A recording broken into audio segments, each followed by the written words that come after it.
While everybody was distracted by the White House correspondents' dinner shooting and Iran, Bruce Springsteen was credibly accused of abusing dozens of young girls during his historic East Berlin concert tour in 1988. The victims claim that Springsteen, since revealed to be a close associate of Jeffrey Epstein, joined a VIP delegation to East Berlin before it came down in the late 80s. And their main interest wasn't Cold War diplomacy, it was children. But rather than reporting on the credible allegations coming out of Europe against Springsteen and a host of VIPs, the media have done everything they can to cover up the scandal, bury the allegations, and ensure the global child trafficking network, which is worth hundreds of billions of dollars per year, remains an open secret. Before we dive in, subscribe to the channel if you haven't already, and join the People's Voice Locals community to join our incredible community, support the channel, and gain access to exclusive and uncensored content. We've known for months that Bruce Springsteen appeared hundreds of times in the Epstein files. The fully searchable Epstein database reveals he attended numerous private dinner parties with Epstein's closest associates, including Peggy Siegel, which is a red flag in itself. But when you cross-reference the emails with the confirmed dates, it becomes clear he was present in at least 2 private dinner parties in Europe, events attended by Tom Hanks and Bono, where we now know that human meat was on the menu, specifically child meat. It's a fact. Working class hero? Sure. Nothing says man of the people like human meat canapes and Chardonnay, with Bono, Hanks and the Epstein gang on the deck of a 200-foot super yacht in Cannes. We probably should have been tipped off by his close friendship with Barack Obama, the former president who flew $65,000 worth of hot dogs and pizzas across state lines for a private party at the White House. No wonder Springsteen was awarded the Presidential Medal of Freedom by Obama, with a rogues gallery of other sexual terrorists.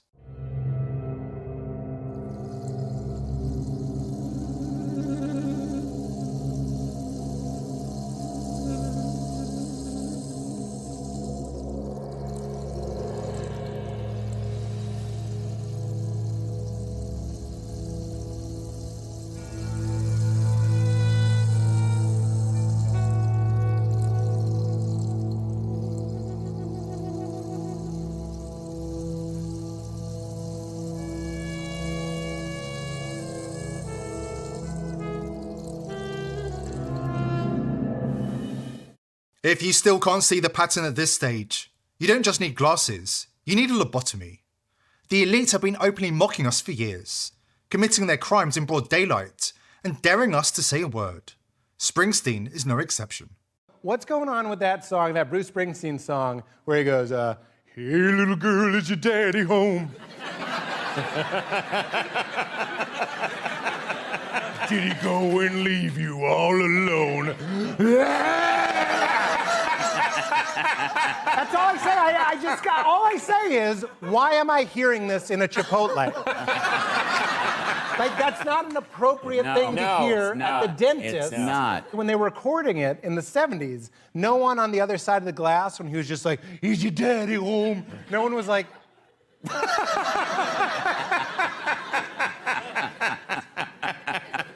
I lean in on the mic and he's like, Bruce? Yeah. Weird, man. Yeah. He's like, no, hear me out. I got a bad desire. I forgot that's where it goes. Dude, it's not... It's not good. It's everywhere. There's that Neil Diamond song. We love it. You hear it at Disneyland. Girl, you'll be a woman soon. There are plenty more examples.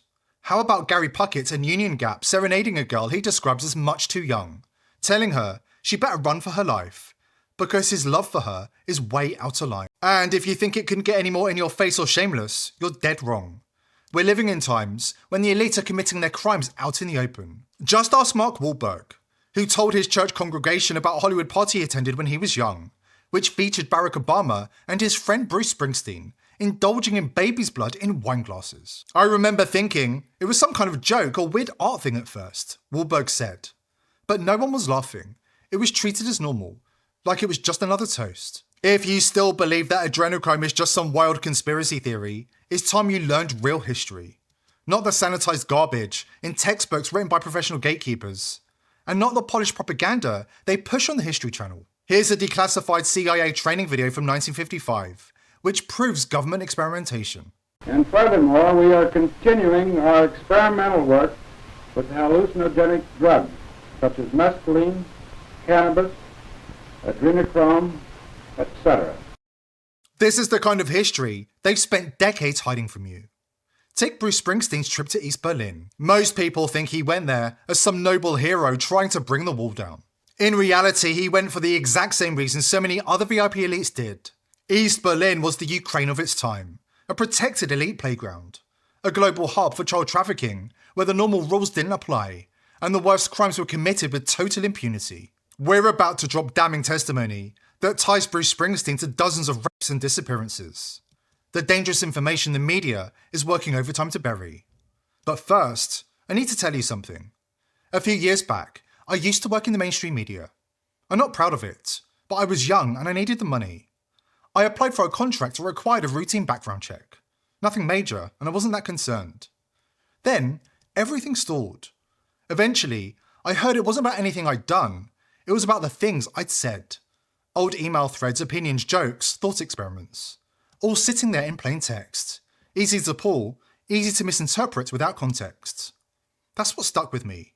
Not paranoia, just the realization that email is not private. It's built to be searchable, accessible, and stored on systems that you don't control. Just ask Edward Snowden, or Ross Ulbricht and Martha Stewart. They learned the hard way. They served time based on what was in their emails. The industry tells you it's encrypted, like that settles it. But encryption on paper isn't the same as privacy in practice. Keys get stored, endpoints get exposed, and systems have backdoors, whether admitted or not. If you don't control the entire chain, it's not truly secure. That's why Bmail was created. This is one of the most exciting advancements in email tech I've ever seen. It's a game changer. The makers of VP.net have created the world's first subpoena-proof email provider.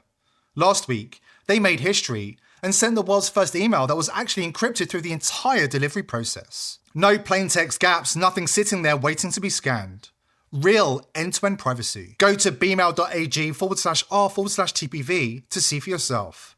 For our audience, you can join for free and claim one of many custom domains, so your identity stays yours. You can choose anything, and I mean anything, including at clinton.pizza. Stop trusting email that's doubling as government surveillance apparatus, and start using email that was built to protect you. Thank God Hillary Clinton and John Podesta weren't using Bmail, or we would never have found out about Pizzagate. Now, let's get back to the boss and those East Berlin demons that are starting to rattle a lot louder. Because the Epstein files have now linked him directly to Epstein's inner circle, specifically the cannibal crew of Bono, Tom Hanks, and Leonardo DiCaprio. Back in 1981, on the European leg of the River Tour, Bruce played a concert in West Berlin, on the west side of the divided German Republic. East Germans could not attend the concert due to political issues. During the tour of the city the day before, Steven Van Zandt seemed very moved by the cold brutality of the Berlin Wall. This experience would lead to him leaving the band in 1984 to further pursue his solo career, focusing on social and political activism. 7 years later, in East Germany, the youth had become restless. They were starting to rebel against their country's separation and hard, Marxist-Leninist rule. The Free German Youth Organization attempted to relive some tension by bringing in the biggest Western musicians to play in their communist state. The government, afraid of an uprising in an already irritated society, agreed to have the biggest star in the world at that time, and importantly, not a Reagan supporter, Bruce Springsteen, play in their communist state as a way of appeasing their people. Before that, he was examined by the Stasi, the secret police and intelligence agency. According to the released files, 20,000 tickets alone were to be distributed to the partners of the cooperation. In East Germany, Bruce was a representation of an honest, hard-working man, and born in the USA, was very popular among the youth. Also, there was a myth of him supporting Sandinistas in Nicaragua. The Sandinista rule is a communist reign of terror. And he wasn't a Reagan supporter. Bruce Springsteen seemed like a perfect choice for the event, and a way of appeasing the people. However, their plan backfired. Springsteen is the perfect example of a globalist sellout, more concerned with raising money to fund the CIA cutout known as USAID, and the chaos and destabilization the globalists are committed to ushering in around the world. But that's the public image. According to an Epstein victim, a woman still waiting for her day in Congress and still living in fear for her life, Bruce Springsteen routinely travelled to Europe to indulge in his fantasies. Fantasies far darker than most people's worst nightmares. The only reason he wasn't arrested after the carnage of his 1988 visit was that the communist regime refused to request his extradition from America. And when the wall came down, the records were conveniently discarded, and everybody was given a clean slate. I was trafficked into Jeffrey Epstein's world when I was 17. That's where I first heard about him. The rock star they called the Reaper in private, Bruce Springsteen. In those circles, his reputation was legendary. He didn't go to Eastern Europe for the applause or the history. He went there because it was a slaughterhouse with no rules.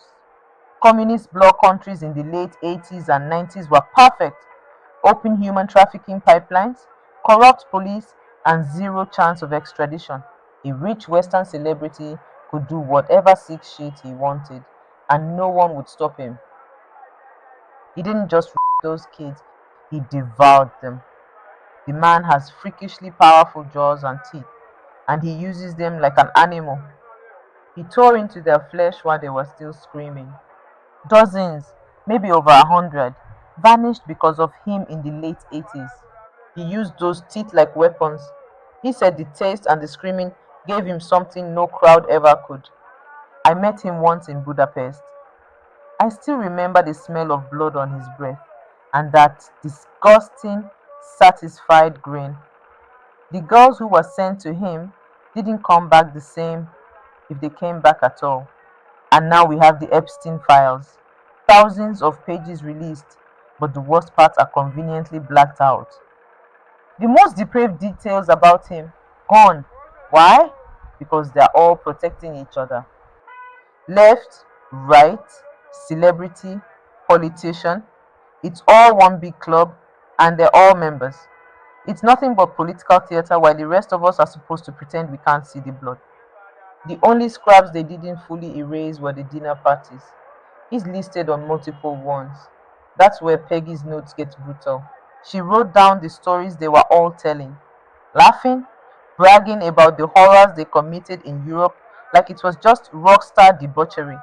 Cannibal talk, torture stories, missing girls, all of it treated like jokes between friends.